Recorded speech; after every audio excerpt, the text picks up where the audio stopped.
Henry added 2 touchdowns of his own rushing. The 2-time MVP spoke on his offense. As we say, we're not going to get to the sound because we're already up against it. And so, Shannon, I go to you. Are the Ravens the most dangerous team in the NFL at this point? Well, I think it's between them and the Lions. I would probably give the Ravens a slight lead since the age 8 Hutchinson is down, because he's the guy, he's the best player on defense, and he's the guy that could consistently generate pressure, attack your quarterback. He's very disruptive in the run game, but I would give a slight nod to the Ravens because the way Lamar is dealing the football and because they can run the football, and they've done something that I recommended they do after the first game. Put Derrick Henry's feet at 8 yards. His heels are at 8 yards, and either hand it to him or toss it to him. Let Ricard lead the way. Sometimes you say, Ricard, get the hell out of the way and let me go do what I need to do. But since they put him in that I formation, Stephen A., he's been over 100 yards ever since, with the exception of the Cincinnati game, and he had the big run to seal the game.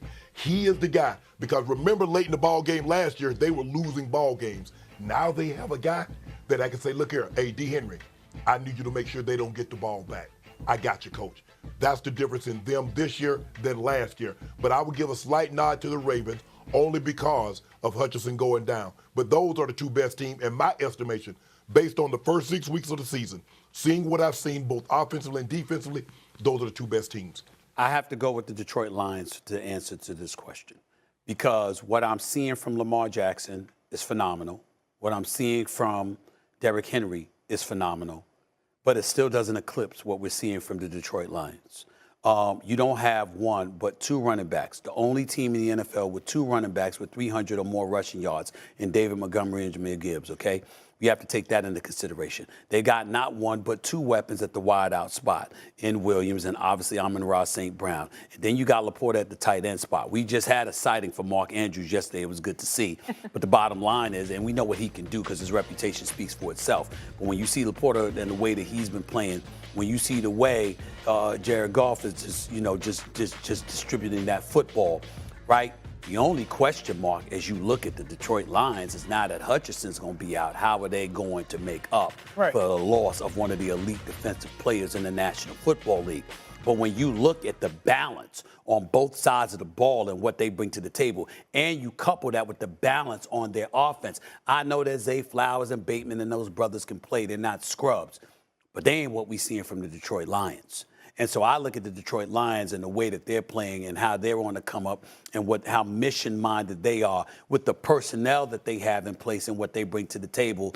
I understand you can look at Lamar Jackson and say, I'd rather have him than Jared Goff. But guess what? The way Jared Goff is playing, you can't dismiss him. Weapons he has, you can't dismiss him. And on top of it all, they run the football. And, oh, by the way, they ain't soft. Not to say Baltimore is, but they're not soft either. I mean, Dan Campbell have those brothers playing like Rough Riders. I'd have to give the edge to the Detroit Lions right now. Yeah, I mean, Kansas City is the best team in football still. No one's beaten them. When do you do your Stephen's A list? I guess in the next segment. Wednesdays? No, for the top 5 teams. It's usually on Tuesdays. All right, so Tuesdays. There's 5 teams that are clearly the best teams in football. Kansas City, Detroit, Minnesota, Houston, and Baltimore. Those are the 5 best. So I just gave you your list, Stephen. I did that work for you. The Detroit point with Hutch, they got a call. I'm not listening to it, but go ahead. But that'll be the 5 teams, just so America knows. They got to call the Raiders for Max Crosby, Myles Garrett for the Browns, see if they'll trade them. Josh Hines-Allen from Jacksonville. Those are the 5 teams. Let me give you 2 names, team-wise, Shannon A., Stephen A., Shay, that I think are dangerous that we're not talking about enough. Okay? 1, the Green Bay Packers. They're 4-2. Jordan Love looked really good. They're taking the ball away on defense. They're 4-1 in their last 5 games. Cincinnati Bengals. I'm banking that the Bengals are going to get to 11-6 and get into the playoffs. Oof. I'm banking that that's why last night's win was so important. Get to 2-4. I think they will get to 5-4 and go to Baltimore for Sunday Night Football in 3 weeks. The 5 best teams are the teams that we think 5 best records.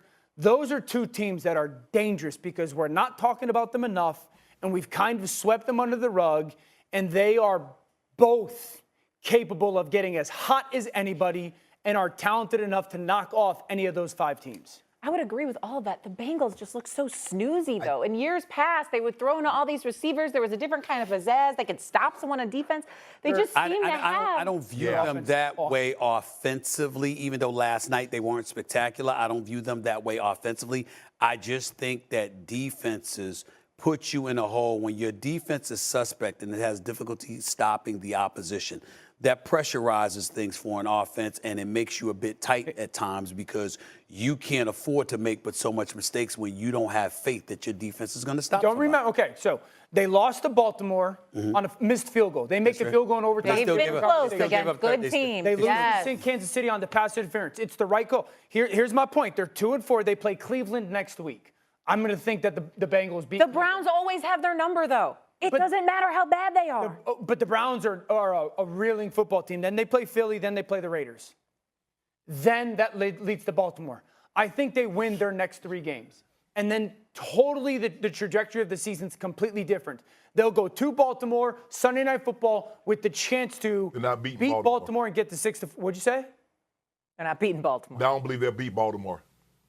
I believe anything's possible in the AFC North. I mean, Shannon, they lost. I believe anything's possible in the AFC North. Yeah, I mean, they're. Well, we put man on the moon, so anything is possible, Stephen A. We put man on the moon, so anything is possible. But what's likely? What's the probability of it? You willing to put something down on it? Well, let me ask you this. I might, because guess what? I mean, when you see how they've lost, I mean, they're going up against Baltimore. Anything's possible. Look at and Shannon, you know this. They get hot and they get in. That's the most dangerous team because that's the team that anybody or everybody truly to their core thinks they could beat Kansas City. That's true. I tend to like teams that can both run it and throw it come playoff time.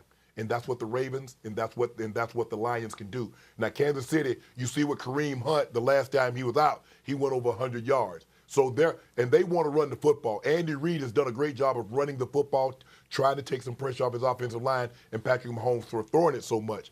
But when you look at the Lions and you look at the Ravens and the violence in which their offensive line and defensive line play at, and Derrick Henry is running the ball, Lamar Jackson was 20 of 26. Yeah. Now Mark Andrews has found his footing. They got Likely. They got the 2 best tight ends in football. When you look at a pair, a combination, there are no 2 tight ends better than what they have in Baltimore. They can run it. Zay Flowers, he's coming. He's not big, but he's extremely explosive. He's extremely productive.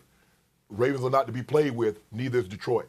Look, these are a lot of dangerous teams. It feels like the most dangerous is still Kansas City until proven otherwise. I think that it's fair to say that at this particular moment in time, there's a lot of people that believe Baltimore can take Kansas City and should be able to. My thing is this. If you don't take Kansas City now, if you're Baltimore, when will you? Yeah. Sure. We said that last year. When will you? Yeah. When will you? Yeah. But I'm saying Kansas City's more vulnerable this year than they were last year. Yeah, true. All right, coming up, we go back to the Cowboys.